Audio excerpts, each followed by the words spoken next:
listening to Podium Podcast with Simon Hartley and Tom May. This is the show that invites the world's top sports people to discuss life in and after professional sports. When the locker closes, what's next? So we've reached the end of Series 1. I've been really impressed and fascinated by the conversations. I don't know about you, mate, but I think there's been some great stuff this series. Yeah, I think. Look, we were pretty lucky to get some pretty good guests, weren't we, over the first few episodes? And I think some of the themes that came out were, I don't know, perhaps expected in some way, but also there were some elements of the conversations that we were having that perhaps we hadn't had come from a different angle, maybe. And I think that's I guess the crux of the matter is that actually everyone experiences this transitional process in a different way. Yeah, it's true. I mean, there's loads of stuff. When I thought about it before we kicked off, what am I expecting to hear? What are those things that translate easily from sport into business? I was expecting people to say competitive edge. I was expecting determination, will to win, drive, all of that sort of stuff. But there's a bunch of things that I was kind of surprised by that actually probably are more powerful in some ways when you move across to business.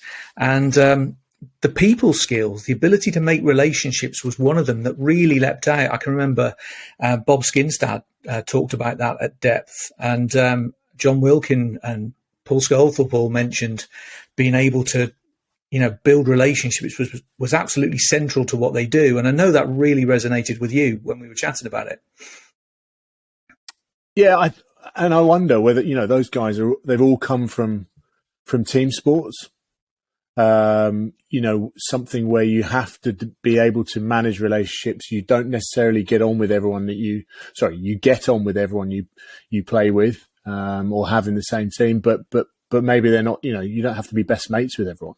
It's about developing an effective relationship that allows you to move in the same direction towards your end goal.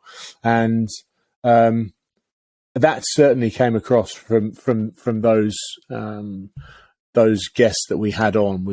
It formed a big part of their movement into life after, relationships was key to it. And, I guess I shied away from that a bit when I first retired, because it's not a thing, is it? It's not a defined skill. It's not like I'm I can, I don't know, speak 3 different languages or kick goals with my left foot, 100%. It's not a measurable goal or anything like that. It's just an ability to get on with people, and potentially shape conversations and influence decisions, perhaps. Yeah, absolutely. I think you're right. People might overlook the importance of it because, as you say, it's not a trade, is it? It's not like being an electrician. It's not a profession like being an accountant. But it is absolutely critical to usually be successful in any walk of life beyond business as well. I mean, healthcare, education, charity sector, doesn't matter. I mean, this is central to enabling people to be successful. Yeah, and I guess going back to the fairly changing room way of putting it, you could be the best at your skill, but if you're a dickhead, no one's going to want to deal with you.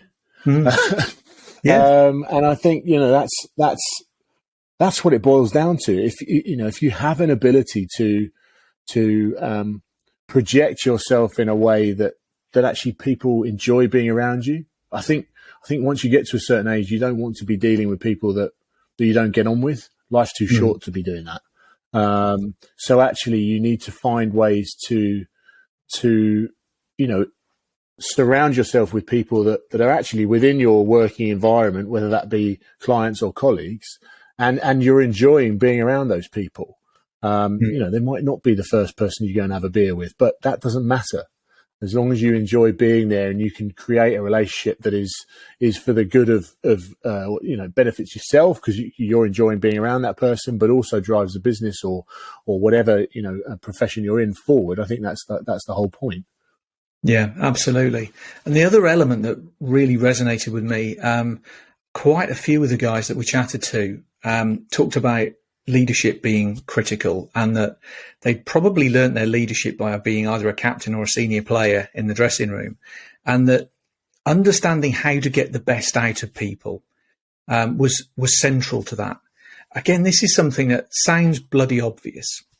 Most people will say, oh yeah, leaders need to get the best out of their people. But I look around so many organizations and don't see it. I see in some cases the leader not just not getting the best from people, but actually sometimes getting the worst from people. And I don't think this is something necessarily that you could teach in a classroom particularly.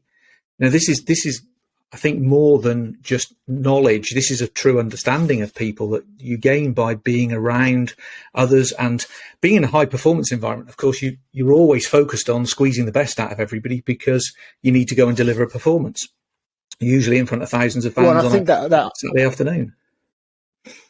That high performance environment, take for example, if I'm playing in the centre with someone alongside me, and I want them to be performing and helping me perform, if I can tell there's something wrong with that person, then actually I need to find out. I need to find out what's going on so that I can either help or provide some support in any way I can. The other thing I think to say is that you have to try and understand people, and going, well, I've always done it this way, doesn't work.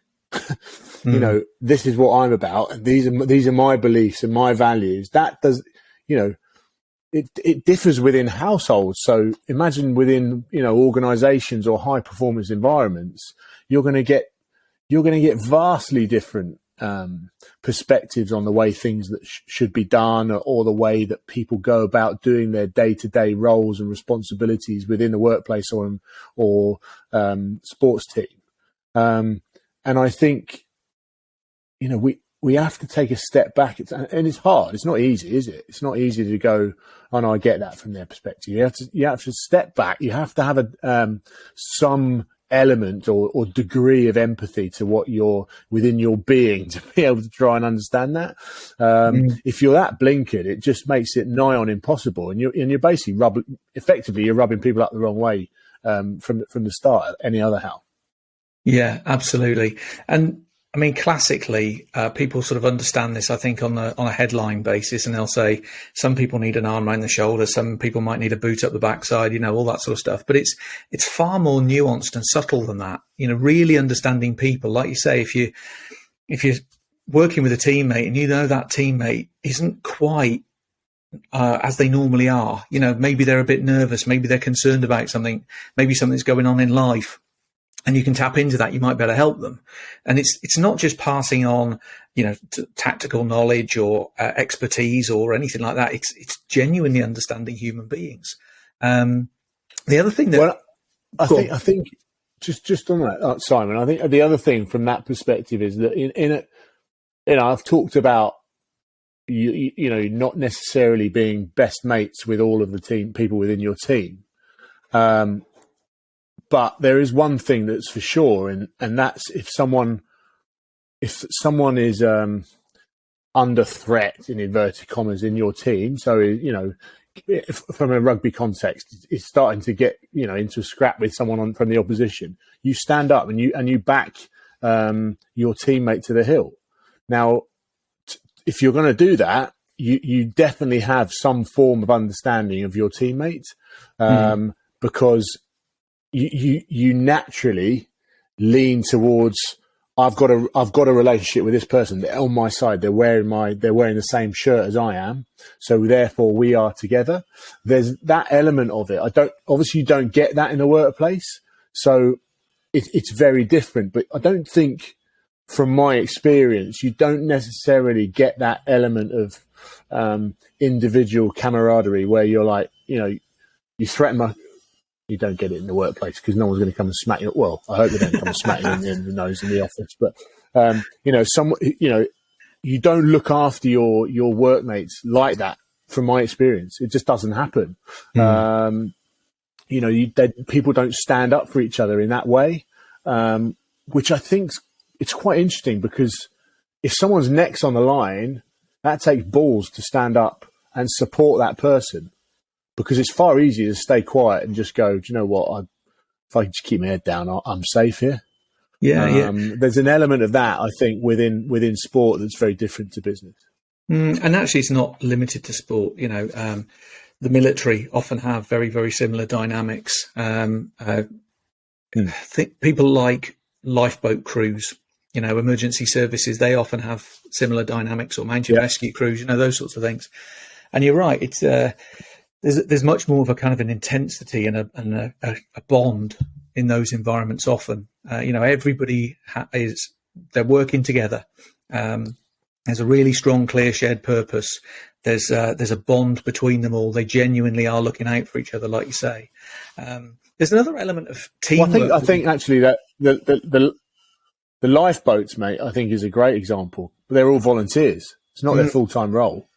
So they're coming together from all walks of life. You've got a bloke who's a plumber, and you've got someone who's an accountant. They're like, polar opposite people in the terms of the way that they are and the skill sets they have. But they come together in some of the most dangerous environments and effectively putting their life on the line. And they have to get the functioning of their team right. Otherwise, people's lives are at risk. Yeah. There was another thing that we touched upon really, really briefly. We were talking about how powerful it is when everybody knows their role.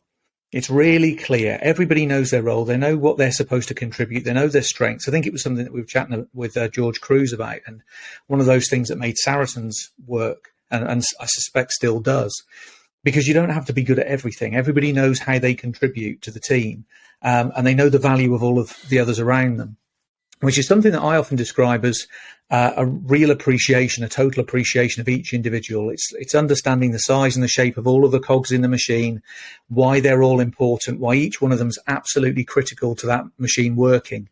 And that it doesn't really matter how big or small the cog is, all of them are important, and we understand how they fit, and therefore everybody knows how they contribute to the performance.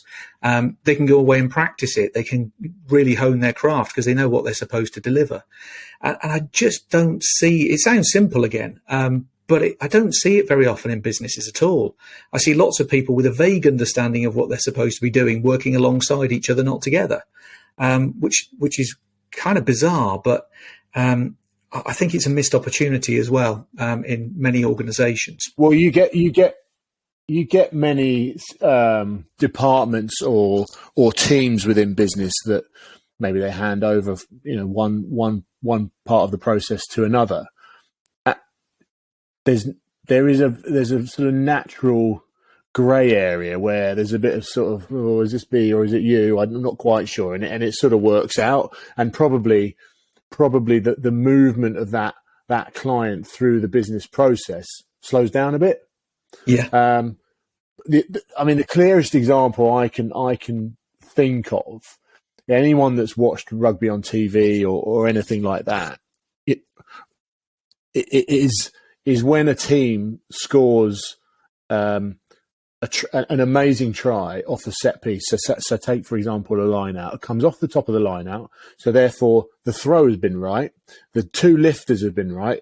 The jump has been right. And the quality of the catch and the delivery to the scrum half. So that you've got 4 or 5 people there that have nailed their roles. If any one of those is out, it means that the delivery of the ball to the fly half, and then therefore all of the other running lines and running angles, the pace with which people attack the defensive line is all out of kilter, just by half a second, half a yard. But that's the difference between a gaping hole and a massive 20-stone bloke stood in front of you. Yeah. So when you see a team scything through and almost go untouched, that's become, or it's come to fruition because everyone has nailed their roles and responsibilities. They know exactly what they're supposed to be doing. They know exactly when they're supposed to run. That the lines are right, as I say, and actually it's perfection. That's as close to perfection as you can get, and it all comes down to understanding roles and responsibilities.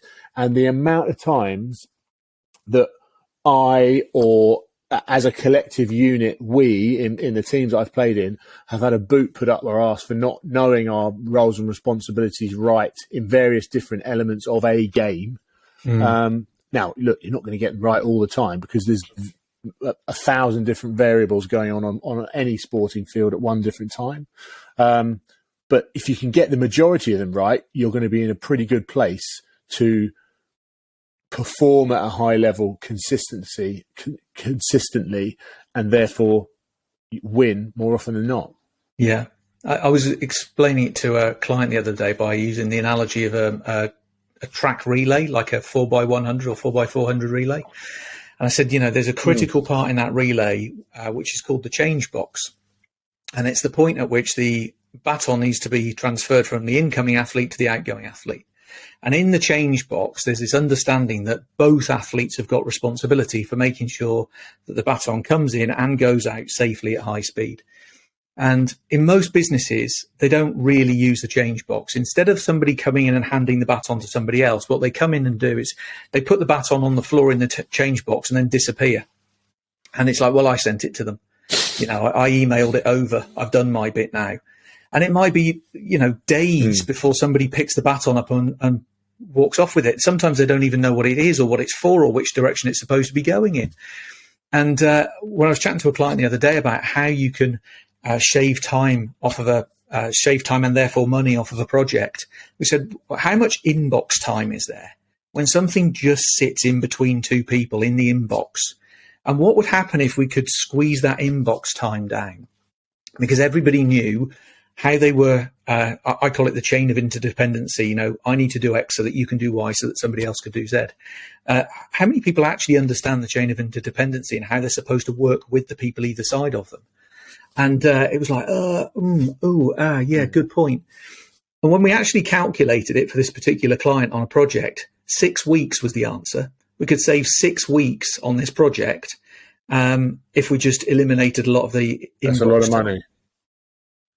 Yeah, it's a huge amount of money. It's a huge amount of money. Yeah, it's such a really simple thing. I've never thought of it like that. I've never thought of it like that as a changeover box, but it's quite an interesting. I mean, you can explain that to anyone whether they've seen a track relay or not, and it's quite a simple way of demonstrating the link between departments or teams or whatever it might be that need to function to get something done or achieve a goal. But you're right, it's where it breaks down. People go disappearing. Oh, I missed it, or whatever it is. Just head scratching at times. Absolutely, yeah, and there are some, as we've explored, there are some really simple things that I think transfer, because they're not sports things, they're human things innately anyway. It's about teams. It's not about sports teams or business teams. It's about teams of humans.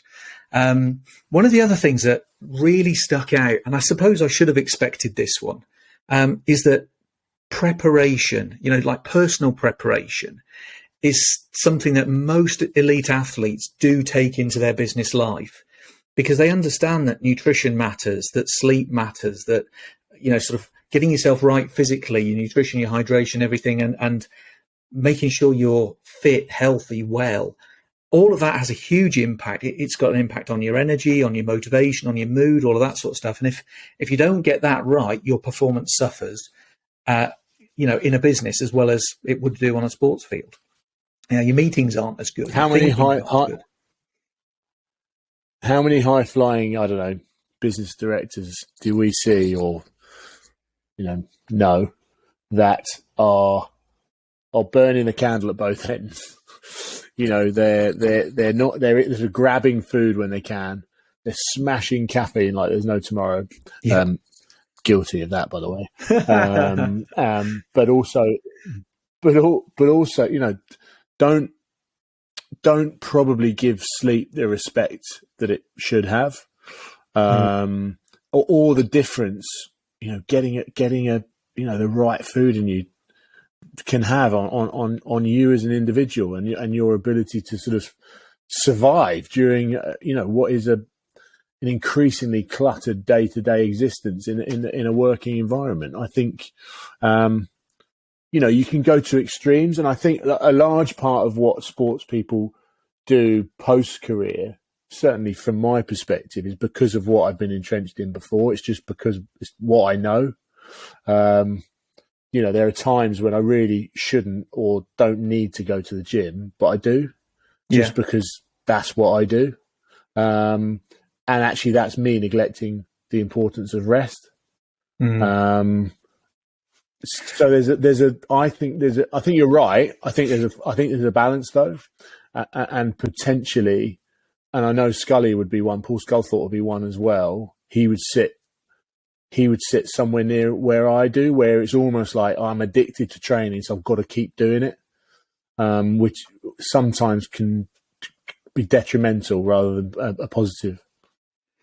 Yeah, absolutely. Yeah, I mean, again, rest is something that most athletes understand the importance of, because they probably realised through their careers, if they didn't, they got injured. It's, I know it sounds daft, doesn't it? Because it's simple, obvious stuff, but we don't always do it. It's one of those things that I've reflected on myself as well. There are times when I've just put my foot to the floor and kept it there for far too long, rather than taking the time off. And then when I do take the time off, I end up thinking, oh God, that was overdue. I really needed that, and I really benefited from it.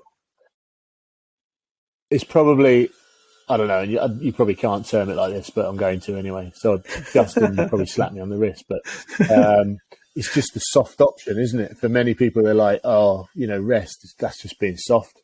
Got to be tough about this and dog it out, and I've got to have massive bags under my eyes just to make you look like I'm working hard.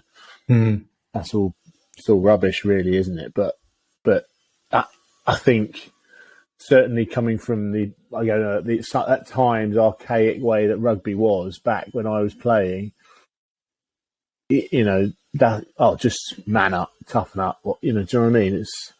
It's that sort of.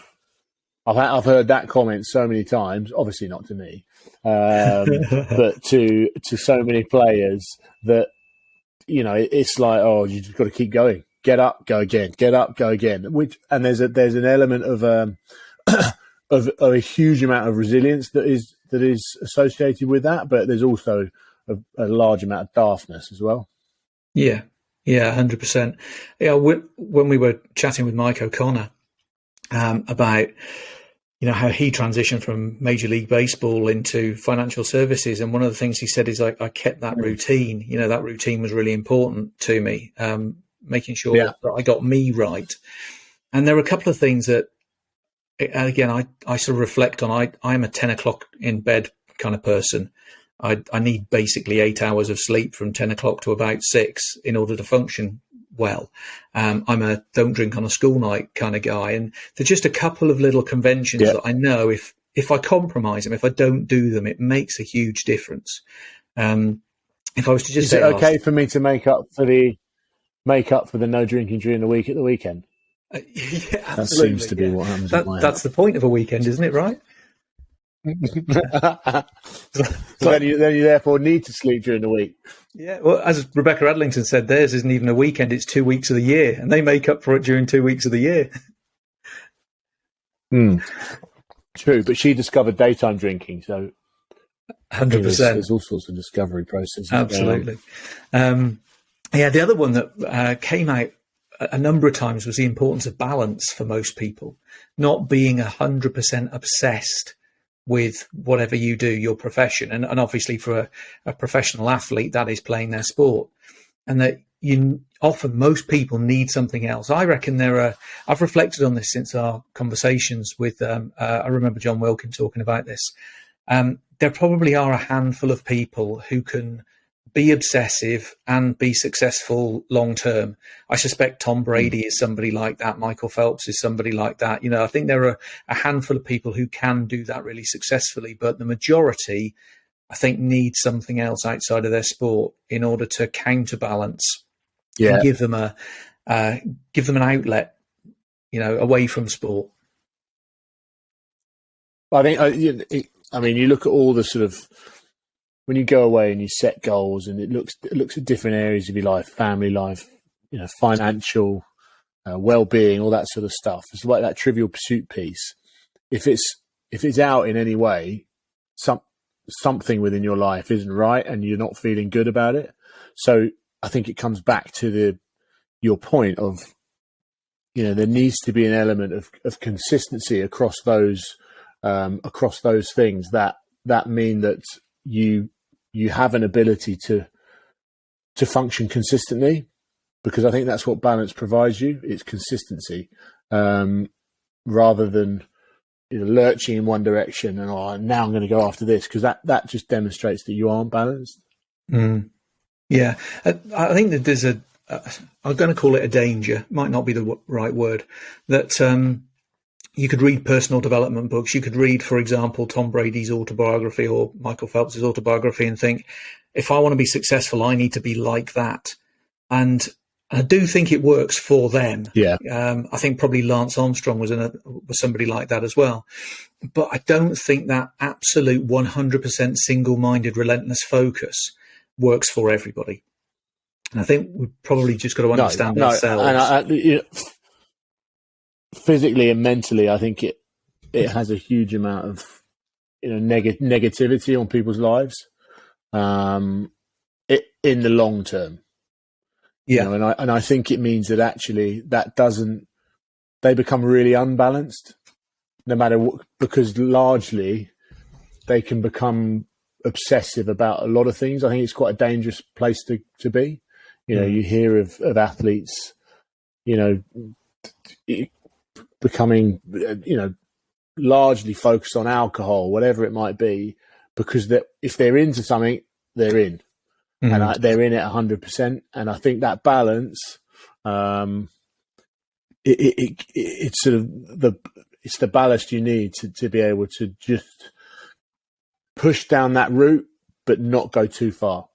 Yeah, and not sacrifice your happiness for success either, because you and I both know players who have been obsessive, been incredibly successful, but also simultaneously been miserable. I don't think that's sustainable. No, 100%. But I think all of the things that you've highlighted they certainly come across in that first series. I'm looking forward to the next round of guests that we've got. Yeah, absolutely. And we've got some really, really fascinating people from lots of very, very different walks of life, and some who have got very, very different perspectives as well. We've got a bunch of really, really great people who I'm sure will echo some of the stuff that we've probably talked about so far, but also unlock some new and incredibly insightful moments as well. I can't remember which episode it was that we talked to John Wilkin, but no one is going to beat Groundhog Day. For which film would you watch back to back for the rest of your life? I don't know whether he meant to be clever, but he actually was just being incredibly. It's almost too good. It's like he's been asked that like 100 times before, and he's actually found the best answer. I don't think we're going to beat that. Hey, the challenge is there. The gauntlet has been laid down. If anybody can beat that, good on them. But yeah, we may have found the ultimate answer to that question in episode 3 was it of series 1? Yeah, brilliant. Get it out. Nowhere to go now. I look forward to it. Brilliant, cool. Well, guys, I hope you've enjoyed our little wrap up here. I hope there's some insights there that are useful and valuable to you. We got loads and more great stuff coming in series 2. So we look forward to chatting to you guys again on another episode of the Podium Podcast.